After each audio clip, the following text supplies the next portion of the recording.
Hello YouTube, I got a request from a user named Mr. Marks to make a video on the struggles of a female ENTP.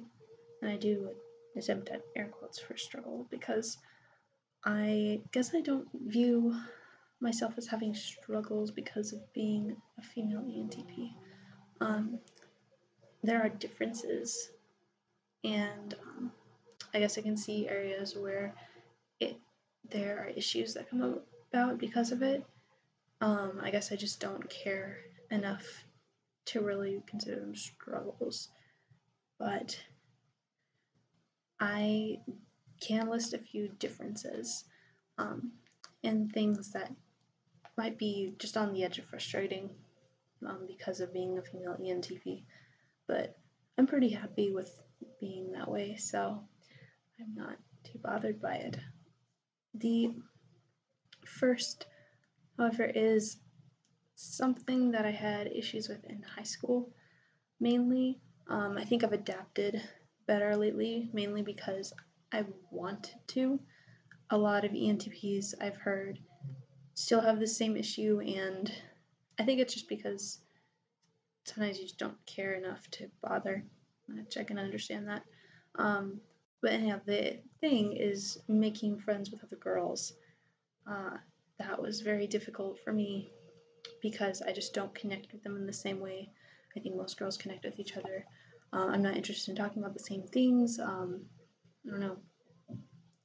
I had an issue with that mainly in high school, and it might have just been because of where I was living, but I know it's a common thing among ENTPs. I tended to be friends with guys, but I personally can't connect with guys as well as I can connect with girls unless I'm in like a relationship with the guy. So that was something that I worked at, and so like now I'm friends with a lot of girls, like they're in my class and I'll be talking with them or whatever, but I don't really hang out with many except like 2 on a regular basis and 1 like every couple weeks.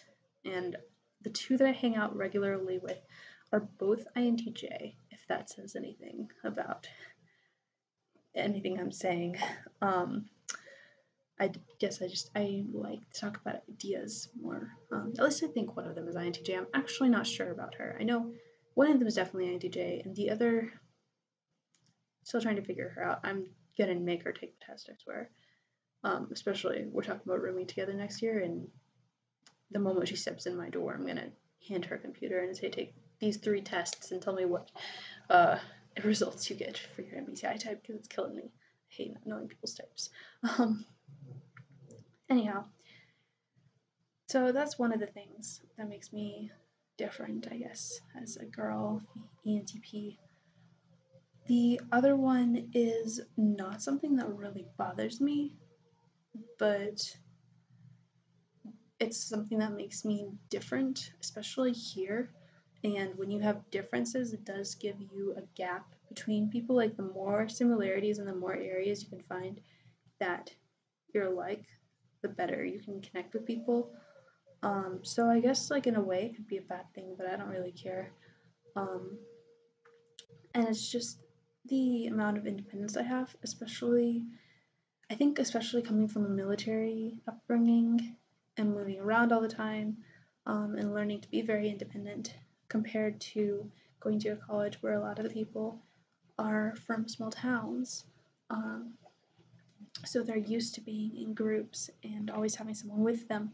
Like people are just, especially girls, are just kind of baffled that I would go to lunch and be perfectly happy sitting by myself, and I go to events and stuff as well, and I just kind of go and look to see if I know anyone. I don't really go expecting other people I know to be there. I don't really care, because I mean, if I want to eat, I want to go eat whenever I want to. I don't want to have to wait for other people. And if I want to go to somewhere, I'm just going to go to somewhere. I don't care if other people are going. So that's one of the things that makes me different from other girls. And now I'm wondering though if the question was asked on the basis of how are they different from guy ENTPs? I don't know, I was kind of confused by the question. I guess anything works.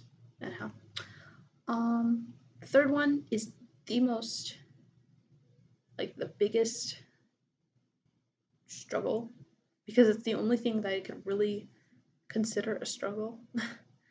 um, is and even then, struggle's a big word.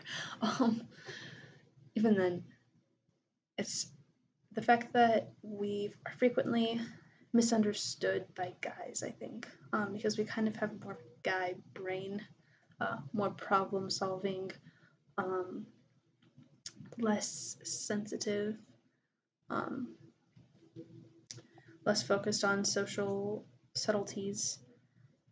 Because of that,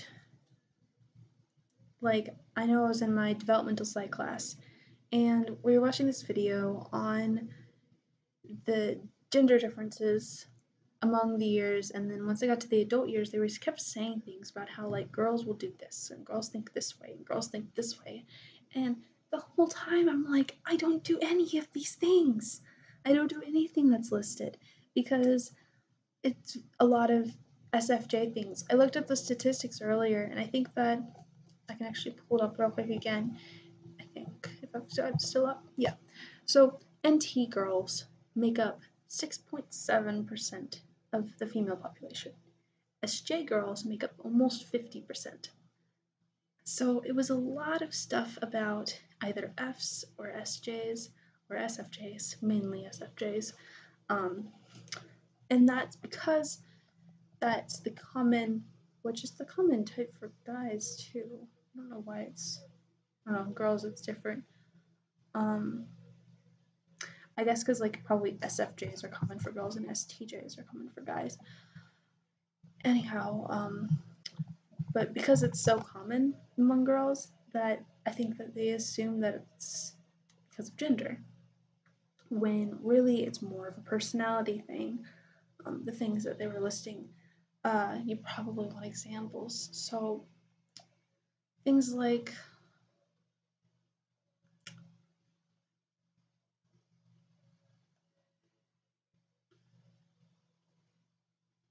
so like the girl asked him, the guy in the car, do you want to go get something to eat?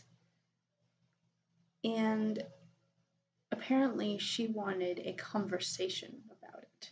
And she got mad at him because they weren't having a conversation discussing it.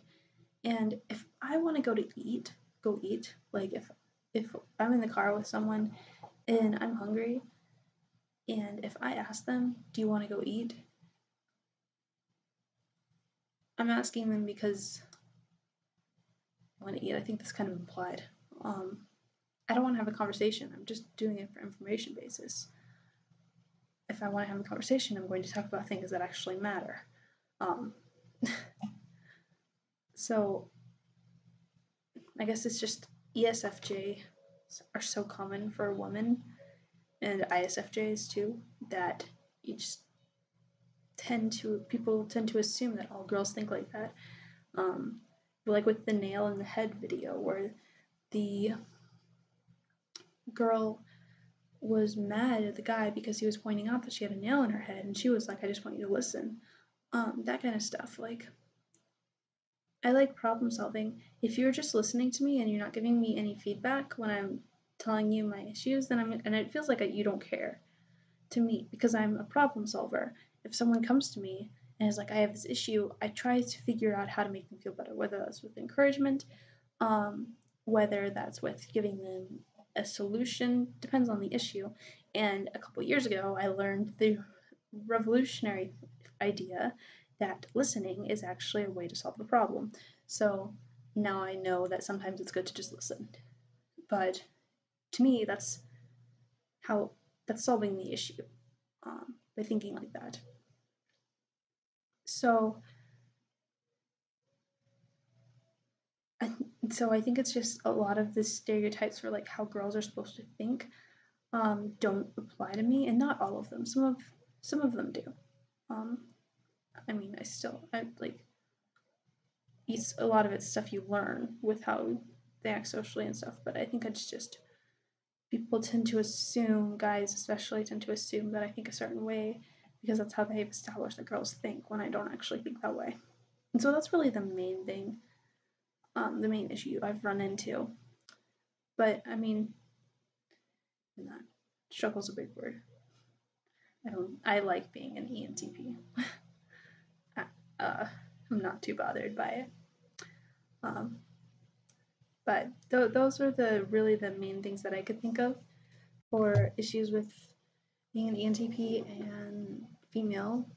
And if you have any other things you'd like to add, please comment and tell me them there. And I like talking with you guys about that stuff. So thank you for watching, and I will see you next week.